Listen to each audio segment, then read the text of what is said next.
네, 지난주 저희가 부활주일을 지났는데요. 부활하신 예수님께서는 바로 하늘로 승천하신 것이 아니라 무려 40일간 이 땅에 머무시면서 제자들에게 나타나십니다. 그래서 손에 못자국도 보여주시고 옆구리도 보여주시고 또 함께 식사도 하시고 또 말씀을 풀어서 또 가르쳐 주십니다. 왜 주님께서 바로 승천하지 않고 이 땅에 남으셔서 제자들과 함께 의미 있는 시간을 보내셨는가? 그 목적은 분명합니다. 제자들이 예수 그리스도를 분명하게 믿도록, 내가 너희들의 생명의 주라는 것을 분명하게 보여주시기 위해서 많은 증거들로 제자들에게 자신을 나타내신 것입니다. 그래서 그 믿음 위에서 사명을 맡기시는 거죠. 요한복음 20장 보시면 도마에게 이렇게 말씀하세요. 믿음 없는 자가 되지 말고 믿는 자가 되라. 너는 나를 본고로 믿느냐? 보지 못하고 믿는 자들은 복되도다 라고 하십니다. 우리 주님의 그 마지막 사명이 무엇이었는가 하니 제자들의 믿음을 견고하게 하시는 거였어요. 그리고 그 믿음 위에서 놀랍게도 그 연약한 사람들의 그 신앙 고백과 믿음 위에 당신의 교회를 세워 가신다는 거예요. 놀랍지 않으십니까? 하나님께서, 예수님께서 그 위대한 사명을 사람들에게 맡기셨는데 그것도 그 연약하기 짝이 없는 그 사람들의 믿음 위에 당신의 교회를 세워가겠다 하신다는 거예요. 사실은 제가 이제 그 부활절 이후에 어떤 말씀을 전할까 고민하다가 부활하신 예수님 말씀에 주목하게 되었는데요. 굉장히 놀라우면서 부담스럽더라고요. 어떻게 우리 사람의 믿음 위에 당신의 교회를 세워가시고 당신의 사명을 맡기실 수가 있는가? 왜냐하면 당장 제가 저를 보더라도 저의 믿음을 믿을 수가 없거든요. 여러분들은 하나님을 향한 여러분들의 믿음을 신뢰하십니까? 나는 믿음이 좋아. 나는 어떤 상황에도 변치 않는 불굴의 믿음을 가지고 있어 라고 하는 분이 계십니까? 없거든요. 그러니까 세상에 믿을 게 못 되는 게 사람이고 사람의 믿음인데 그 위에 교회를 세우겠다고 하시니 이건 놀라운 계획이 아닐 수 없습니다. 사실 우리는요 믿는 자로 살고 있지만 과연 내가 예수 믿는 거 맞나 스스로 의심될 때가 많아요. 지난 한 주간을 돌아보십시오. 우리가 믿기는커녕 예수 그리스도를, 하나님을 단 1분도 묵상하지 않고 한 주를 지날 때가 얼마나 많은지 모릅니다. 우리 믿음은 왔다 갔다 해요. 내가 믿는 자인지 믿지 않는 자인지, 내가 과연 내 믿음으로 구원받을 수 있겠는지, 과연 내가 하나님을 믿음으로, 예수를 믿음으로 믿는 자의 사명을 감당할 수 있을까, 스스로 의심스러운 그런 것이 우리 자신이죠. 저는 그런 묵상을 하면서 이제 앞으로 몇 주간 좀 믿음에 대한 이야기를 해봐야 되겠다고 계획을 했습니다. 그래서 아브라함에 대한 이야기를 한 3, 4주 정도 나누려고 합니다. 아브라함 흔히 뭐라고 하죠? 믿음의 조상이라고 합니다. 그런데 여러분, 아브라함이 믿음의 조상으로 불리는 이유가 그의 믿음이 탁월했기 때문이라고 많이들 오해하시는데요, 전혀 그렇지 않다는 거예요. 자, 오늘은 제가 일종의 서론으로 말씀을 준비했는데요, 1절만 다룰 겁니다. 나머지는 다음 주 할 건데, 오늘 제가 집중하고 싶은 것은 아브라함의 믿음이 별로 대단하지 않다는 것, 그걸 한번 솔직하게 점검해 보자는 거예요. 여러분, 아브라함 믿음 별로 대단하지 않아요. 아브라함은 굉장히 그 인생이 송구스럽지만 찌질합니다. 자기 아내를 2번이나 누이라고 속였잖아요. 그렇죠? 그런 분 계세요?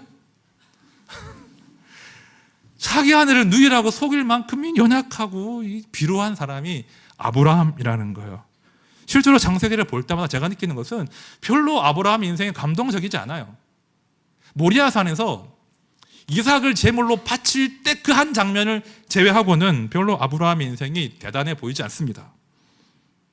솔직히 저는요, 아브라함이 우리 믿음의 조상이라는 것이 썩 그렇게 감동적이지 않아요.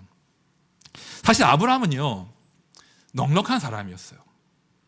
막 이렇게 가난하거나 삶에 어려움이 많은 사람이 아니었거든요. 제가 증거들을 좀 열거해 드릴게요. 자, 창세기 12장 5절 말씀 들어보십시오. 아브라함이 그의 아내 사레와 조카 롯과 하란에서 모은 모든 소유와 얻은 사람들을 이끌고 가나안 땅으로 가려고 마침내. 자, 13장도 보십시오. 아브라함의 일행 롯도 양과 소와 장막이 있으므로 그 땅이 그들이 동거하기에 넉넉하지 못하였으니 이는 그들의 소유가 많아서. 자, 여러분, 아브라함은요 부자였어요. 쉽게 말하면 이제 소위 금수저였습니다. 저같이 이제 좀 없이 자란 사람들은 아브라함 뭐 별로 고생스럽지도 않고 잘 살았네. 아버지가 부자였고 유산도 많았네. 그런 마음이 들 수밖에 없는 인물입니다. 심지어 창세기 14장을 보면 아브라함의 집에서 길리운 그 군사, 가시는 군사들이 318명이래요. 여러분도 아는 지인들 중에 재산도 많고 집에서 한 300명 정도 군사 부리는 사람이 있습니까? 없죠. 아브라함은요 평범한 사람이 아니에요. 굉장한 재력가였고 또 세력을 이룬 그런 인물이에요.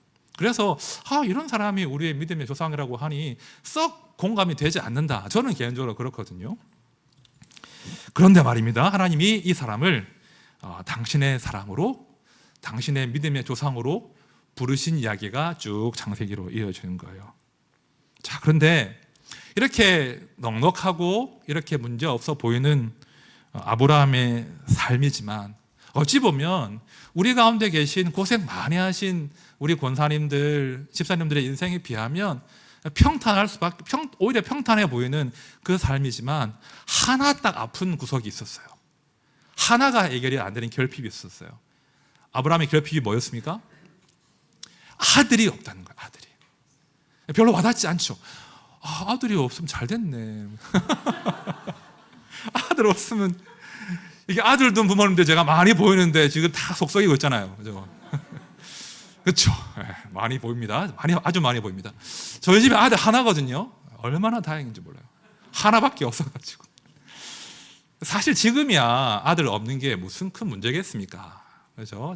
자녀가 없기도 하고 사람도 괜찮습니다. 그러나 아브라함 당시에는 아들이 없다는 것은 굉장히 수치스러운 일이었고요. 저 집안은 신에게 저주를 받았구나, 이렇게 말을 들을 수밖에 없는 그런 시대였습니다. 아들, 상속자가 없다는 것은 그 가문의 대가 끊어졌다는 거예요. 그 가문의 역사가 곧 잊혀진다는 거예요. 아버지 어머니의 장례를 치를 사람도 없다는 말이거든요. 그래서 아들이 없다, 상속자가 없다는 것은 아브라함에게 커다란 아픔이었을 거예요. 부자면 뭐합니까? 그죠? 넉넉하면 뭐합니까? 아들이 없거든요. 그런 아픔을 가진 사람이 아브라함이었습니다. 그런 면으로 보면 아브라함이 우리의 인간의 실종과 비슷하죠. 주변에 보십시오. 다 그냥 괜찮아 보이잖아요. 그럭저럭 사는 것 같지만 반드시 사람에게는 한두 가지씩의 결핍이 있어요. 아픔이 있어요.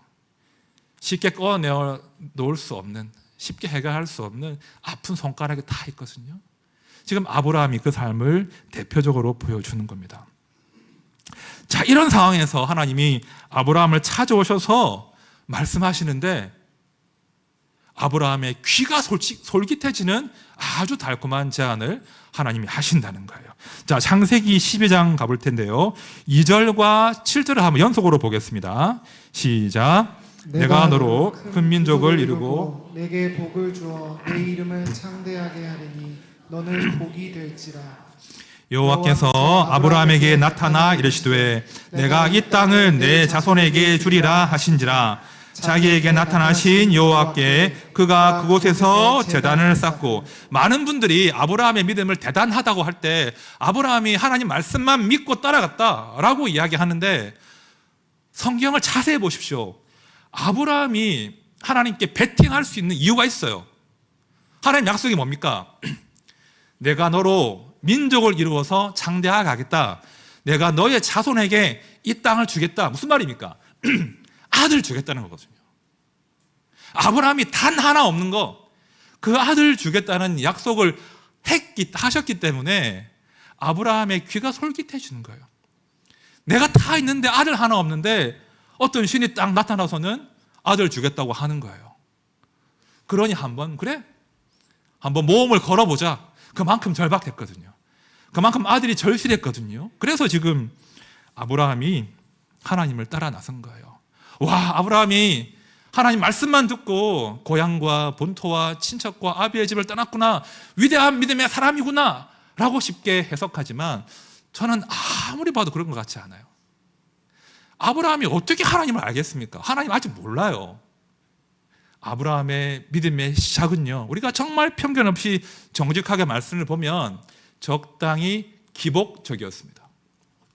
에이, 하나님이 아들 주신다고 하니까 한번 베팅해보자, 모험을 해보자. 그렇게 아브라함의 믿음의 여정이 시작이 된 거예요. 결코 순수하지 않았어요. 결코 하나님을 전적으로 신뢰한 것이 아니라 아들 주신다고 하니 한번 따라가 보자. 그것이 아브라함의 믿음의 시작이었고, 그렇게 시작했기에 아브라함의 믿음은 이내 흔들리기 시작해요. 왜 흔들릴까요? 빨리 아들을 안 주시거든요. 민족을 이루겠다 하셨는데, 자손을 약속하셨는데 아들을 주시지 않거든요. 그러니까 아브라함의 마음에 조바심이 생겨요. 그래서 15장 즈음 가면 아브라함이 드디어 하나님께 짜증을 내기 시작해요. 진짜로. 자, 우리 15장 봅시다. 15장 1절 말씀 제가 먼저 볼게요. 이후에 여호와의 말씀이 환상 중에 아브라함에게 임하여 이르시되, 아브라함아, 두려워하지 말라. 나는 내 방패요 너의 지극히 큰 상급이니라. 얼마나 멋진 말씀이에요. 하나님이 짠 나타나셔가지고 환상 가운데 나는 너의 방패고 너의 상급이야. 아브라함이 아멘 했을 것 같죠? 네? 여러분 같으면 아멘 하시겠습니까? 아멘 할 만한 위대한 선언을 하셨는데 말씀을 보면 아브라함은 그렇게 아멘으로 응답하지 않아요. 아브라함이 참다가 처음 하나님께 말씀하는 장면이 15장 2절 3절인데요. 우리 한번 아브라함의 짜증을 한번 기억하시면서 한번 같이 읽어보겠습니다. 시작. 아브라함이 이르되 주 여호와여, 무엇을 내게 주시려 하나이까? 나는 자식이 없사오니 나의 상속자는 이 다메섹 사람 엘리에셀이니이다.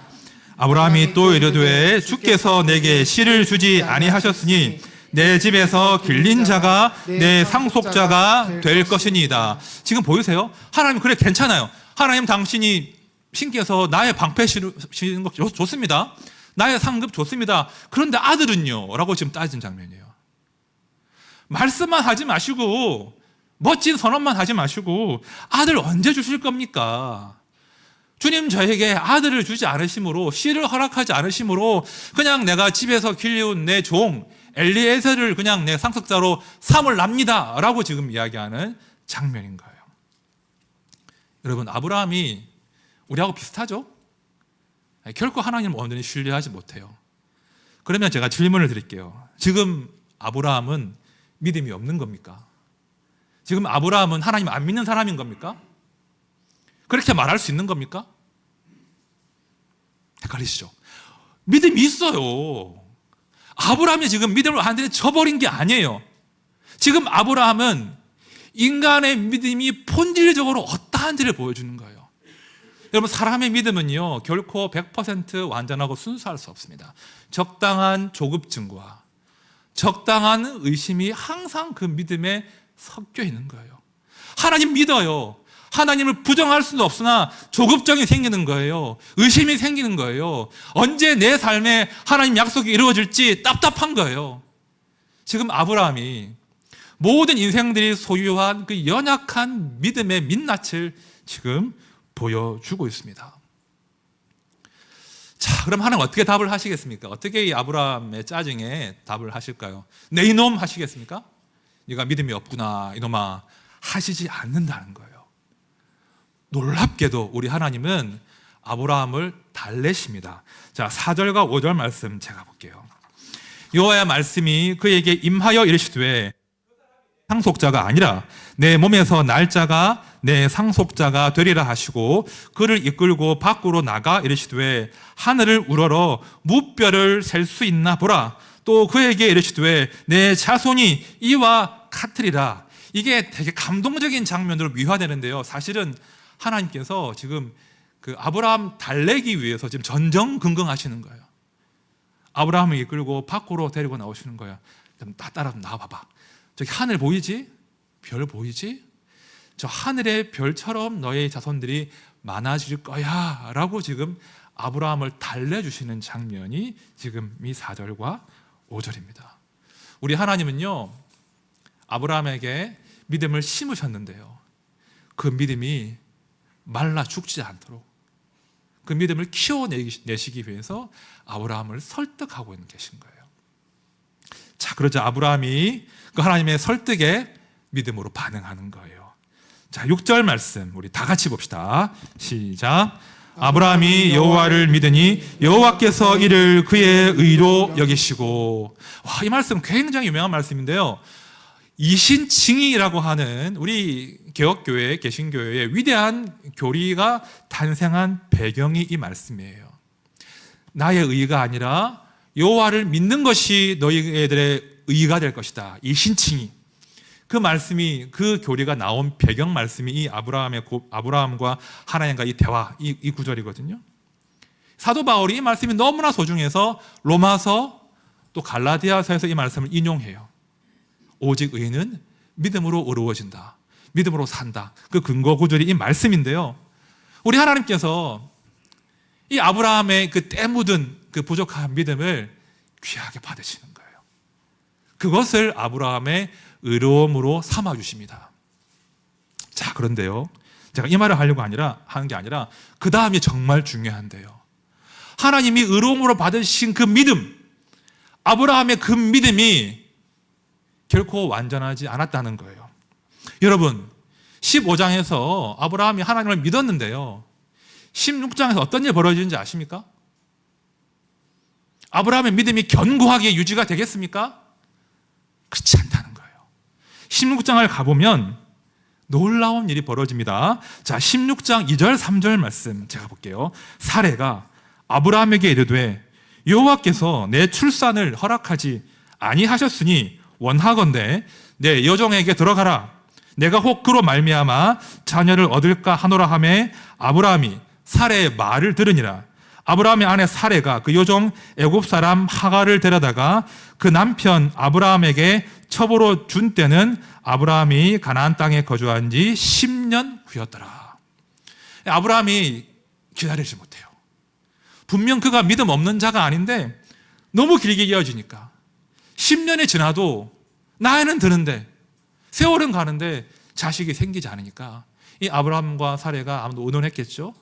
그리고는 그 당시에 아들이 없는 가정이 다 가는 길로 간 거예요. 대리모를 취하거나 아니면 종을 첩으로 취해서 그 종을 통해서 아들, 상속자를 낳는 그 남들이 다 가는 길, 쉬운 길을 지금 택했다. 이런 말씀인 거예요. 결국은 이제 아들이 태어납니다. 여러분, 또 질문 드립니다. 지금 아브라함의 믿음이 없는 겁니까?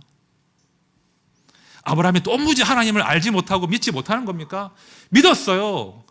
아브라함이 하나님 믿지 않은 거 아니에요. 그러나 응답이 더디니까 혼자 생각했겠죠. 아, 이 방식이 있는데 혹시 이 방식이 하나님이 원하시는 방식일 수도 있어 라고 생각하는 겁니다. 그래서 그가 하갈을 통해서 아들을 얻습니다. 그게 16장의 내용입니다. 그런데 우리가 주목할 것은 그 다음이에요. 그렇게 아들을 얻었는데 하나님이 아무 말씀도 안 하십니다. 아들을 약속하신 분이 하나님이신데 아브라함이 아들을 얻었는데 하나님이 침묵하세요. 16장과 17장 사이의 간격이 무려 13년입니다. 아브라함 가정에 아들이 태어났는데 이제 하나님이 더 이상 아브라함을 찾아오지 않으십니다. 어떤 대화도 없습니다. 많은 설교자들이 이 대목을 이렇게 풀이해요. 아브라함이 아들 얻어가지고 그 아들 키우는 재미에 푹 빠져가지고 아들하고 노느라고 하나님을 까맣게 잊어버린 거야. 그래가지고 하나님 서운하셔가지고 하나님 삐지셔가지고 하나님이 아브라함 찾아오지 않으신 거야. 지금 아브라함은 행복해. 그런 해석을 많이 하시는데요. 어떻게 생각하십니까? 아브라함 너무 좋아가지고 하나님 잊어버린 겁니까? 전 그렇지 않다고 봐요. 저는 좀 그 해석에 동의할 수 없습니다. 여러분, 우리 가운데 정말 뭔가 간절히 바라는 것이 이루어진 그런 경험 있으세요? 내가 정말 집을 청약받고 싶은데, 집 사고 싶은데 그 집을 사보신 경험 있으세요? 내가 정말 이 문제를 해결하고 싶은데 드디어 그 문제가 해결된 그 기쁨을 누리신 분 계십니까? 그 문제가 해결되면, 그 간절한 소원이 이루어지면 그럼 그 이후로 완전히 삶이 평안해집니까? 그런 분 계세요? 뭔가 이루어낸 분들은 다 아십니다. 뭔가 이루어지고 나면 반드시 허탈함과 공허가 찾아와요. 내가 정말 원했는데 별거 아니네. 별로 기쁘지 않네. 내가 꾸어야 될 그 다음 꿈은 뭐지? 그 다음 내 인생의 의미는 뭘까? 이내 공허함과 허탈함이 찾아와요. 저는 분명 아브라함이 그랬을 거라고 봐요. 아들을 주셨는데 별로 기쁘지 않는 거예요. 왠지 아십니까? 사랴하고 하갈이 싸우잖아요. 또 다른 문제가 생깁니다. 내가 아들을 마음껏 사랑할 수도 없는 거예요. 결정적으로 하나님이 침묵하는 거예요. 하나님이 찾아오시지 않는 거예요. 여러분, 성도에게, 하나님이 부르신 자들에게 가장 두려운 상황이 뭔지 아십니까? 하나님이 침묵하실 때예요.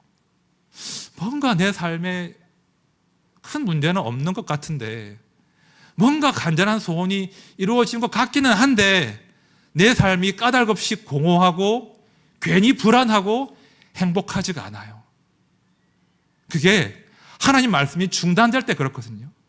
아마 저는 확실히 아브라함이 13년 동안 하나님의 부재와 침묵 가운데 굉장히 답답한 시간을 보냈을 것이라고 믿어요. 아들 주셨는데 이 아들이 정말 하나님 말씀하신 그 아들이 맞는 건지, 아들이 생겼는데 왜 삶은 더 복잡해지고 더 어려워지는 건지 별로 기쁘지 않았을 거예요.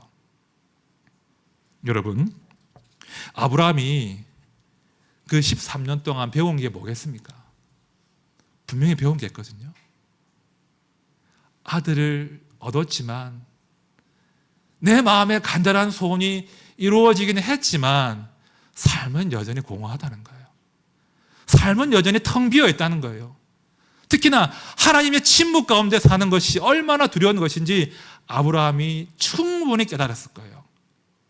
어쩌면 하나님은 그 13년 동안 아브라함을 가르쳐 주신 거예요. 너 나 없이 네 소원 이루어지니까 행복하더냐? 네가 정말 간절히 원하는 것 네 방식으로 이루어내니까 정말 살만하니? 정말 그렇다고 보니? 하나님이 지금 질문하시는 거예요. 13년 동안. 그리고 아브라함의 마음을 준비시킨 거예요. 아들이 아니구나. 나에게 정말 필요한 것은 아들이 아니라 하나님의 말씀이 필요하구나. 하나님이 나와 함께 하셔야 되는구나. 그걸 깨닫도록 13년을 하나님이 침묵하신 겁니다. 그리고 그 마음이 준비되자 하나님이 아브라함을 찾아오시는 거예요. 자, 17장 1절 말씀 우리 다 같이 보겠습니다. 시작. 아브라함이 99세 때에 여호와께서 아브라함에게 나타나서 그에게 이르시되 나는 전능한 하나님이라 너는 내 앞에서 행하여 완전하라. 자, 13년 이후에 오시는 하나님이 하신 말씀이 하나예요. 너는 내 앞에서 행하여 완전하라. 이게 무슨 뜻이냐면 너는 내 앞에서 걸어라 이 뜻이에요. 너는 내 앞에서 걸어라. 좀 더 풀이하면 너 나와 함께 걷자 그 말씀이에요. 네가 나와 함께 걷는 것, 나와 함께 동행하는 것, 그것이 너의 삶을 완전하게 만들어 줄 거야. 그것이 너의 삶의 최고의 선이야 라고 지금 하나님께서 말씀하시는 거예요. 아들도 아니라는 거예요. 땅도 아니라는 거예요.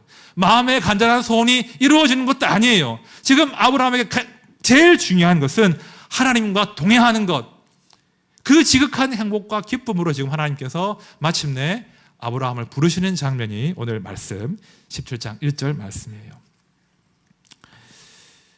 자, 다시 설교 초반의 질문으로 돌아가겠습니다. 우리가 믿는다는 게 뭐겠습니까?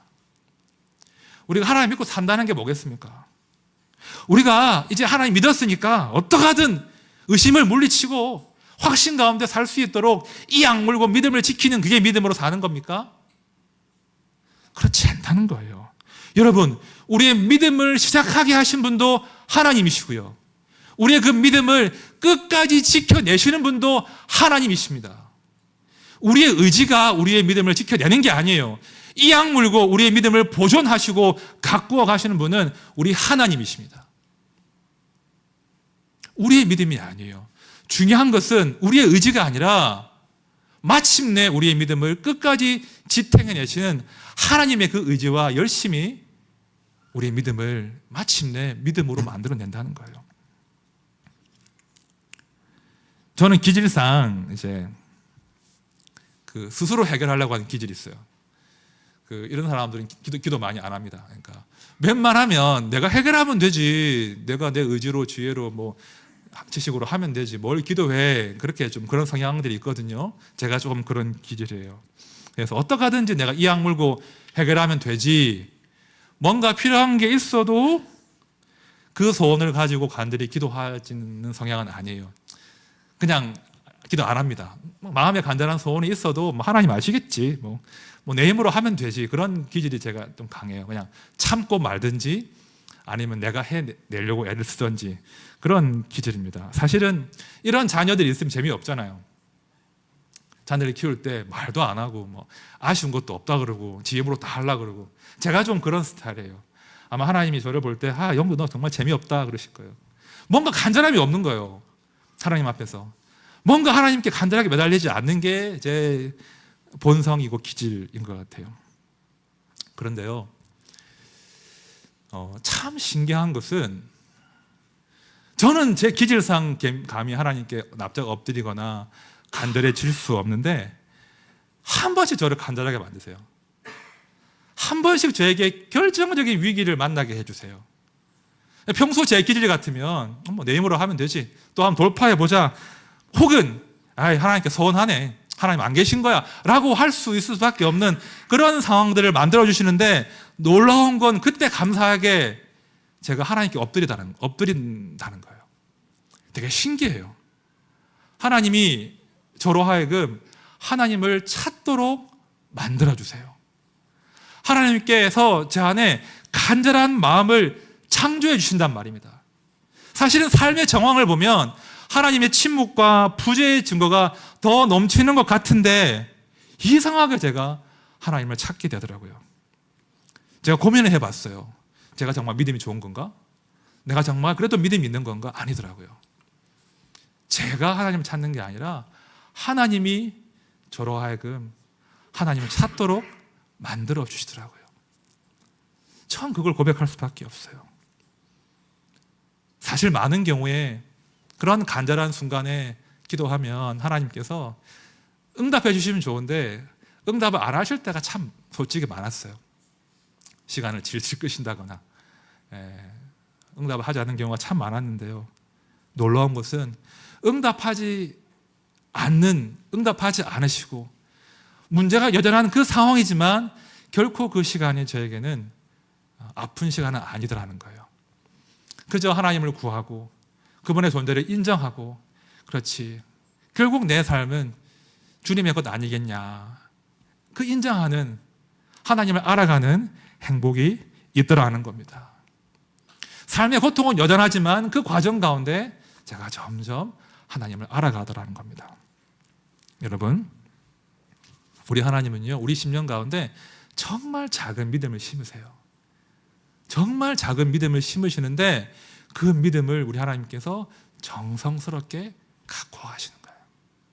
우리가 믿음을 버리지 않도록, 우리가 하나님을 떠나지 않도록 어떻게 하든 우리를 붙들어 주시고 우리의 믿음을 연단시키시고 당신을 드러내시고 우리가 주 앞에 나오도록 하나님 우리를 격려하신다는 거예요. 그래서 우리가 믿는 자로 살아갈 수 있는 거예요. 우리가 이 악물고 버티는 게 아니라 하나님께서 우리를 다시 당신 앞으로 소환하시기 때문에 우리가 믿는 자로 살아낼 수 있는 것입니다. 그것이 성도가 누리는 행복입니다. 이제 말씀을 정리하겠습니다. 우리 모두가 다 마음에 간절한 소원이 있죠. 하나님 이거 좀 들어주시면 좋겠는데, 이거 좀 해결해 주시면 좋겠는데, 이거 하나만 좀 해주십시오 하는 그런 마음의 소원이 다 있으실 거예요. 혹은 그런 소원이 있지만 기도할 마음도 내키지 않아서 그냥 마음속으로 이거 해결되면 참 좋겠는데, 이거 좀 어떻게 안 될까? 그런 게 있을 거예요. 여러분, 저는 여러분들의 그런 소원들이 다 이루어지면 좋겠어요. 다 성취되기를 기도합니다. 그러나 여러분, 그 소원이 이루어진다고 여러분들 행복하시지 않아요. 기도가 응답된다고 해서 우리 믿음이 완성되지 않아요. 우리가 정말 구해야 할 것은 우리의 그 간절함 너머에서 하나님을 보는 시각이 열리는 거예요. 너는 내 앞에서 행하여 완전하라. 네가 나와 함께 동행하는 것이 너의 최고의 지극한 행복이다 라고 말씀하시는 그 주님과 만나는 것이 우리의 가장 큰 갈망이 되어야 한다는 거예요. 여러분, 우리가 형통할 때나 힘겨울 때나 기쁠 때나 슬플 때나 밝을 때나 어두울 때나 우리 하나님은 우리와 동행하십니다. 우리로 그 모든 상황들을 돌파할 수 있도록 우리와 함께 걷고 계십니다. 이것을 볼 수 있다면 우리는 완주할 수 있는 거예요. 이것을 보는 눈이 열린다면 우리는 주와 함께 넉넉하게 우리의 사명을 감당하는 것입니다. 함께한 모든 성도님들 그렇게 주님을 더 깊이 간구하시고 주님과 동행하시면서 삶의 모든 걸음들을 넉넉하게 완수해내시기를 진심으로 축원드립니다. 우리 찬양합시다. 우물가의 여인처럼 함께 찬양할 텐데요. 우리가 항상 좋은 것만 구하고 살겠습니까? 삶이 급한데요. 문제가 있는데요. 얼마나 많은 때로는 소위 낮은 저급한 기도를 하겠습니까? 괜찮아요. 하나님 다 아십니다. 우리에게 필요한 것 아십니다. 그런데요, 더 우리에게 필요한 것은 단순히 그 마음의 소원이 이루어지는 것보다 우리를 근원적으로 만족케 하실 그 하나님 만나는 거 아니겠습니까? 하나님, 제가 그 수많은 간구함 중에 하나님을 구하는 간구 빼놓지 않게 해주십시오. 제가 제 영혼이 주님으로 만족해 되고 채워지는 그 삶을 제가 갈망하며 살게 해주십시오. 우리 함께 찬양합시다.